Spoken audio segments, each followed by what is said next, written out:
ಸಾಲ ವಸೂಲಾತಿಗೆ ಕಿರುಕುಳ ಅನ್ನೋದು ತಪ್ಪನೆ ಇಲ್ಲ.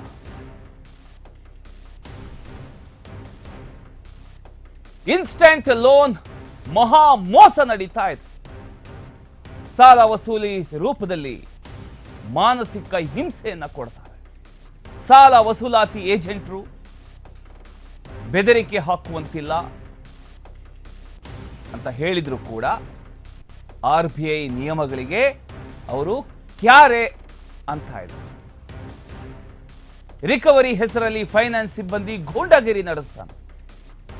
ಗ್ರಾಮೀಣ ಭಾಗದಲ್ಲಿ ಈಗ ಕಿರುಕುಳ ಅನ್ನೋದು ಹೆಚ್ಚಾಗ್ತಾನೆ ಬರ್ತಾ ಇದೆ. ಈ ಅತಿಯಾದ ಕಿರುಕುಳದಿಂದ ಎಷ್ಟೋ ಜನ ಆತ್ಮಹತ್ಯೆ ಮಾಡ್ಕೊಂಡಿದ್ದಾರೆ, ಆತ್ಮಹತ್ಯೆಗೆ ಯತ್ನಿಸಿದ್ದಾರೆ. ಮಹಿಳಾ ಕುಟುಂಬಸ್ಥರ ಮೇಲೆಯೇ ದಬ್ಬಾಳಿಕೆ ನಡೀತಾ ಇದೆ. ಸಾಲ ವಸೂಲಾತಿ ಅಥವಾ ಗೂಂಡಗಿರಿನ ಅನ್ನುವಂಥ ಒಂದು ಪ್ರಶ್ನೆ ಕಾಡ್ತಾ ಇದೆ. ಭಾರತದಲ್ಲಿ ಬ್ಯಾಂಕ್ ಹಾಗೂ ಹಣಕಾಸು ಸಂಸ್ಥೆಗಳು ಸಾಲ ಕೊಡೋದು ಸಹಜ. ಸಾಲ ಕೊಟ್ಟವರು ಅದನ್ನು ವಾಪಸ್ ಕೇಳೋದು ಕೂಡ ಸಹಜ. ಆದರೆ ಈಗ ನಡೀತಿರ್ತಕ್ಕಂಥದ್ದು ಸಾಲ ವಸೂಲಾತಿ ಅಲ್ಲ, ಗೂಂಡಾಗಿರಿ. ರಿಕವರಿ ಏಜೆಂಟರು ಈಗ ಕಾನೂನಿಗಿಂತ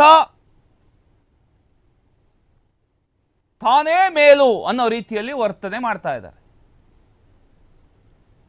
ಒಂದು ಕಾಲದಲ್ಲಿ ಬ್ಯಾಂಕ್ ಸಿಬ್ಬಂದಿ ಮನೆಗೆ ಬಂದು, ಸರ್ EMI ಬಾಕಿ ಇದೆ ಅಂತ ತುಂಬಾ ವಿನಯದಿಂದ ಕೇಳ್ತಾ ಇದ್ರು.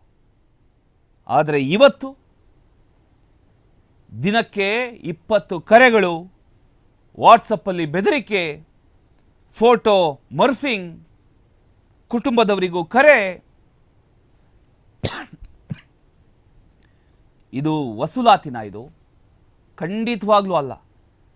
ಇದು ಮಾನಸಿಕ ಹಿಂಸೆ. ಎಷ್ಟೋ ಜನರಿಗೆ ವಾಟ್ಸಪ್ಪಲ್ಲಿ ಮೆಸೇಜ್ ಹಾಕ್ತಾರೆ, ನಿಮ್ಮ ಫೋಟೋನ ಈಗ ಹೇಗಿದ್ರು AI ಬಂದಿದೆ, ಎಡಿಟ್ ಮಾಡಿಬಿಟ್ಟು ನಿಮ್ಮ ಫ್ಯಾಮಿಲಿಯವರಿಗೆ ಕಳಿಸ್ತೀವಿ ಅನ್ನುವಂಥ ಒಂದು ಬೆದರಿಕೆ. ಇನ್ಸ್ಟೆಂಟ್ ಲೋನ್ ಅಂದ್ರೆ ಸುಲಭ ಸಾಲ. ಕಳೆದ ಕೆಲವು ವರ್ಷಗಳಲ್ಲಿ ಡಿಜಿಟಲ್ ಲೋನ್ ಆ್ಯಪ್ಗಳು ಭಾರಿ ವೇಗದಲ್ಲಿ ಬಂತು. 5 ನಿಮಿಷದಲ್ಲಿ ಸಾಲ ಕೊಡ್ತಾರೆ. 5 ನಿಮಿಷ.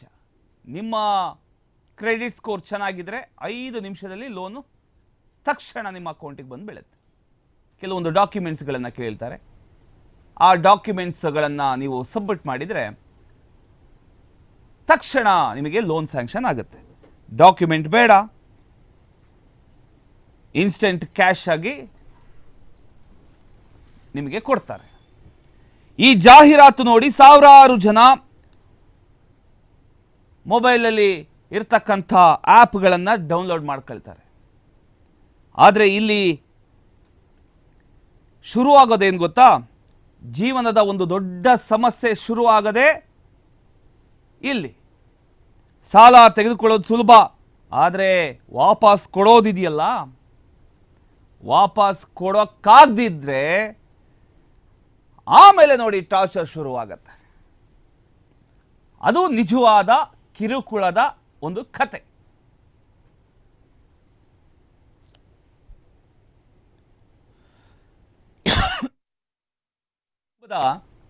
ಕಥೆಯನ್ನು ಹೇಳ್ತೀನಿ.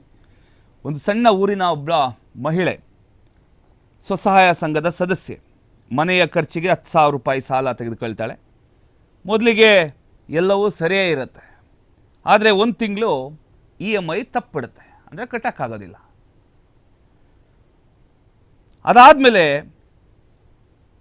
ಬೆಳಗ್ಗೆ ಕಾಲ್ ಬರುತ್ತೆ ಅವರಿಂದ, ಮಧ್ಯಾಹ್ನ ಮತ್ತೆ ಕಾಲ್ ಬರುತ್ತೆ, ರಾತ್ರಿ ಮತ್ತೆ ಕಾಲ್ ಬರುತ್ತೆ. ಹಣ ಕೊಡಲಿಲ್ಲ ಅಂದರೆ ನೋಡ್ಕೊಳ್ತೇವೆ, ನಿಮ್ಮ ಫೋಟೋ ಸೋಷಿಯಲ್ ಮೀಡಿಯಾದಲ್ಲಿ ಹಾಕಬೇಕಾಗತ್ತೆ, ನೋಡ್ತಾ ಇರಿ ಅಂತ.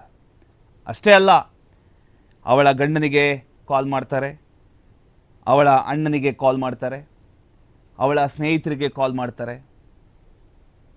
ಒಂದು ಸಾಲದ ಕಾರಣಕ್ಕೆ ಒಂದು ಕುಟುಂಬದ ಗೌರವ ಅಪಾಯಕ್ಕೆ ಸಿಕ್ಕಾಕೊಂಡ್ಬಿಡುತ್ತೆ.